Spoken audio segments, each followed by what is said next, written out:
we are Francis Knight. We're public art consultants. We've been brought on board by Redrow developer. We're looking at Springfield Mill, and we are bringing an artist on board to animate that site and to produce some public art commissions.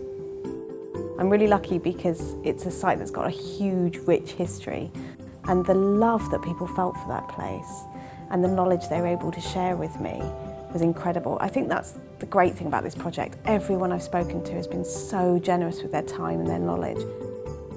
Button Walk was so exciting. They explained how, the women would chop off all the buttons and the buckles and the stays from the corsets when they were using the textiles, which they would then use to make the paper.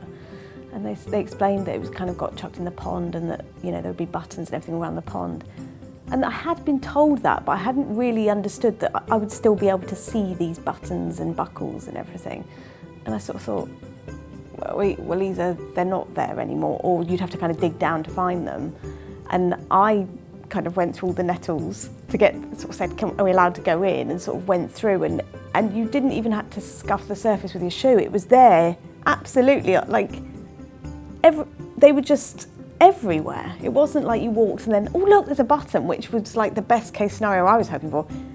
It was paved with these buttons, all different, all very beautiful, and that was really massively inspiring. So I definitely knew I wanted to make something that spoke about that rich heritage. So I'm making permanent paving that celebrates that, and it'll be stone paving that's embossed with my drawn buttons. We're looking at the button walk paving, we're looking at this huge sheet of paper, and I've just been endlessly scrunching up sheets of paper in my studio trying to think about how that will work. And I wanted to create a piece that looked exactly like paper, so that had a sense of it being an optical illusion. So it had the texture, it had the colour, and it had the creases, and it had the shadows of paper.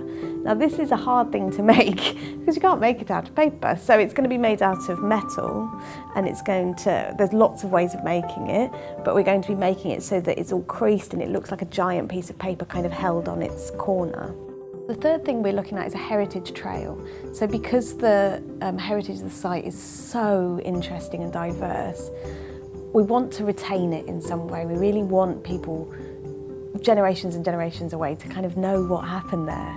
So I spent a lot of time with local historians and local archivists, learning about the different sites. And what we decided to make were metal discs that will be inlaid into the ground, and they will kind of acknowledge that this was the site where this happened, and this was this, and this was this. And it creates a kind of trail around this new development that you can kind of visit and understand and learn about. So that's the three things we're making. There's going to be 10 of these heritage trail discs.